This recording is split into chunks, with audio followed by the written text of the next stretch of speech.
Praise खुदावंद के बबरकत नाम में आप सबकी सलामती हो। खुदा आपके साथ हो, आपको ज़िंदगी, सेहत, तंदुरुस्ती जैसी बरकत दे। सुबह उठें, खुदा का शुक्रगुज़ार हुआ करें, पूरे दिन की सलामती मांगा करें। जब हम ऐसा करते हैं तो खुदा की हिफाजत में रहते हैं और खुदा हमें बरकत भी देता है और हमें ज़िंदगी, सेहत, तंदुरुस्ती जैसी बरकतें से नवाजता है। और इसी तरह हमें उसके बाद के लिए शुक्रगुज़ार होने चाहिए। और आइए हम कलाम की तरफ आते हैं। आज जो मैं बात करने जा रही हूँ वो खुदकुशी के बदरू गिरफ्तार लोगों के बारे में है कि बदरूहें हैं जो किस तरह के इंसान के अंदर मुनकिल हो जाती है और कैसे इंसान इससे दूर रहती हैं। और जैसे आप जानते हैं कि खुदा जिस्मानी लोगों को पसंद नहीं करता और जिस्मानी जो सोच रखते हैं, जिस्मानी ख्याल रखते हैं, उनमें ऐसी बदरूहें शामिल हो जाती हैं। और क्या है कि हमें इससे आज़ादी कैसे मिल सकती है, आज हम इस टॉपिक पर बात करेंगे। यकीनन आप बरकत पाते हैं और आज भी कलाम से बरकत पाएंगे और खुदा के नाम को जलाल देंगे। और जैसे कि मैंने पहले जो वीडियो बनाई थी वो एक खुदकुशी के बारे में बताई थी कि खुदकुशी जो करती हैं उनकी जो रूहें होती हैं वो बदरूहें बन जाती हैं। और उनकी जो रूहें बदरूहें बन जाती हैं, ज़मीन पर आवारा फिरती रहती हैं, दर बदर होती हैं और इस ज़मीन पर इतनी अजियत पाती हैं। और फिर वो यही सोचती हैं कि इससे बेहतर था कि हम जहन्नम में अथाह गड़े में गिर जाते। लेकिन क्या है कि अथाह गड़ा भी आप जानते हैं कि कितनी अजियतनाक जगह है, जहाँ पर कोई एक जो गुनाह करता है जन्नम पर जो गिर जाता है वो था गड़ा में। तो क्या है कि वो पूरी तरह से अंधेरा होता है और वहाँ पे जो है उसकी सांसें रुक जाती है। और अब जानते हैं वहाँ ना मौत है, कभी वहाँ की मौत वो वहाँ पे मौत नहीं होती।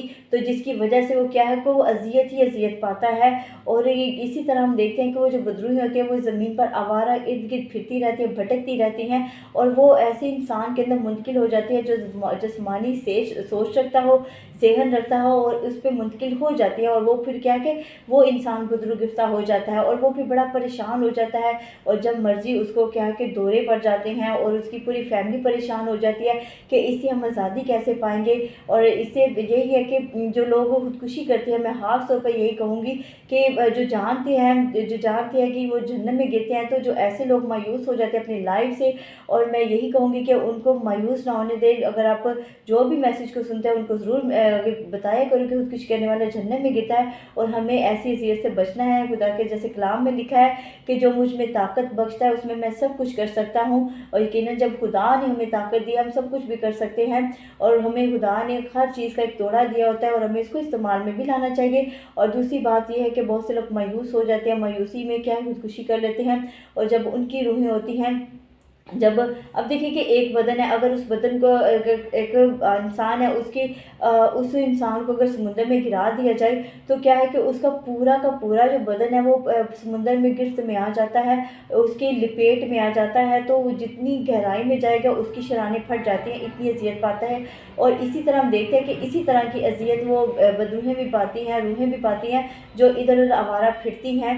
तो क्या है कि वो ऐसे ही जिस्मानी ईमान रखने वाले उस पर मुंतकिल हो जाती हैं। अब देखिए कि इससे आज़ादी कैसे पा सकते हैं। बहुत से लोग आज़ादी पाते हैं, दुआएं करते हैं, लेकिन दुआ भी टेम्परेरी तौर पर होती है, बाद में फिर वो बदरुगता हो जाते हैं, उसमें चीज़ें आनी शुरू हो जाती है।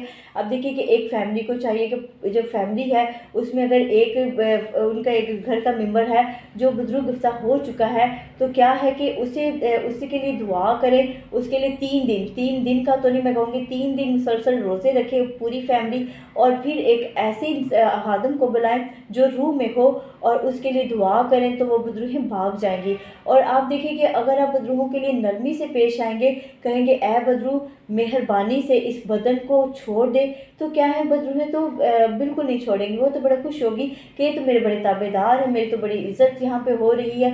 वो इस बदन को फिर आज़ाद नहीं करती। और अगर आप सख्ती से बोलेंगे, जैसे कि सख्ती से बोलेंगे ए गंदी नापाक बदरू इस बदन से निकल जा, तो वो निकल जाएंगी। और अगर आप गाली गलौज करके सख्ती से बोलेंगे तो बदरूहें निकल तो जाएंगी, क्योंकि वो जो होती है वो अपनी इंसल्ट को बर्दाश्त नहीं कर पाती, इसलिए उस बदन को आज़ाद कर देती हैं, बदन से निकल आती हैं। तो क्या है, ये एक टेम्परेरी तौर पर होता है। फिर वो कुछ घंटों या 3-4 दिनों के बाद फिर उसी बदन में मुंतकिल हो जाती हैं। और जैसे ही वो मुंतकिल हो जाती है पहले से ज़्यादा ही उस बदन को अजियत देती है। और वो फिर बदन को और अजियत देती है, तो क्या है कि वो और फैमिली परेशान हो जाती है। तो क्या है कि हमें ऐसी ज़ुबान भी इस्तेमाल नहीं करनी चाहिए। हम देखते हैं कि यीशु मसीह ने भी जब बदरू गिरफ्तार था और उसको भी जब निकाला तो उसने कहा ए नापाक बदरू इस बदन से बाहर निकल आए। अब यीशु मसीह ने भी सख्ती से पेश आया था, लेकिन उसका ऐ नापाक बदरू इस बदन से निकला। अब क्या है कि वो जब सख्ती से बात करते हैं, हमें गाली के साथ नहीं बल्कि सख्ती से अगर हम इसी तरह निकालते हैं तो वो बदरूहें निकल आती हैं। अब क्या है कि बदरूहें जो जिस्मानी ज़हन को पढ़ लेती है। अब एक आदमी हो, अगर वो अपने बाहर घर से बाहर अपने दोस्त से बात कराओ तो वो बदरू है वो समझ जाती है कि वो किस टॉपिक पर बात कर रहा है। इसी तरह हम देखें कि जो बदरू है वो जिस्मानी जो सोच रखते हैं उनकी बातों को पढ़ लेती है। अब क्या बदरू जो होती है क्या खुदा के दिल को पढ़ सकती है? नहीं, वो खुदा के दिल को नहीं पढ़ सकती, क्योंकि जो बदरू होती है वो बदरूहें जो जिस्मानी सोच रखती है उनके दिल को पढ़ सकती है, और जो रूह में होते हैं उससे वो कोसों दूर ही रहती है। इसीलिए जो भी खुदा के कलाम से दूर होता है, नाफरमानी करता है, भटके होते हैं, ऐसे लोगों में मुंतकिल हो जाती है। इसलिए जो बदरू गिरफ्तार लोग होते हैं, मेरी उनसे रिक्वेस्ट है कि ज़रूर दुआ किया करें, रोज़े रखा करें, और दूसरी के जैसे जैसे आप रूह में आते जाएंगे तो वो खुद ब खुद चली जाएगी। और जैसे कलाम में भी लिखा है कि तुम्हारा बदन क्या है, रूह कुद्दस का मक़दस है जो तुम्हें भरा हुआ है। अब रूह कुद्दस के मक़दस में अगर दुनियावी चीज़ें आ जाएंगी, दुनियावी सोच आ जाएगी, तो क्या है कि वो रूह कुद्दस का मक़दस क्या है, दुनियावी चीज़ों से भर जाएगा, तो फिर खुदा उसमें नहीं काम करेगा। खुदा की रूह फिर उसमें नज़र हट जाती है। और अगर जिस्मानी चीज़ें आ जाती है तो वो आपके बदन को बीमारी में लगा देता है, वो परेशान रुकावटों में पैदा कर देता है, और आपके रुके काम जो है उसमें रुकावटें पैदा कर देता है। तो इसलिए हमें क्या करना है, अपने बदन को भी पाक करना है, अपने हर बुराई से आज़ाद रखना है, क्योंकि हम जानते हैं कि कलाम पढ़ते तो कलाम में बहुत सी हमें नई नई बातें मिलती हैं सीखने के लिए, और जिसके हमें ताबेदार होना चाहिए। और जब ताबेदार होंगे, रासबाज बनेंगे, तो बदरूहें उसके बदन से अगर होंगी भी तो अपनी ही दुआ के वसीला से वो दूर होती जाएंगी। और एक और बात है कि बदरूहें जो हैं वो पानी और आग से बहुत डरती हैं। और अगर आप इस मैंने पॉइंट पे लिखा था, अगर वो पानी और आग से क्या है डरती हैं, बदरूहें को निकालने के लिए, और निकालने के लिए हमें क्या करना है, पानी और आग से चीज़ में बदरूहें क्या ज़्यादा डरती हैं। और वो पानी और आग यहाँ मतलब रूहानी पानी और आग की मैं बात कर रही हूँ। अब जैसे कि आप सख्ती से कहेंगे पानी और आग के साथ, तो वो क्या है कि पानी और आग का नाम ही लेने से वो बदरूहें निकल आती हैं।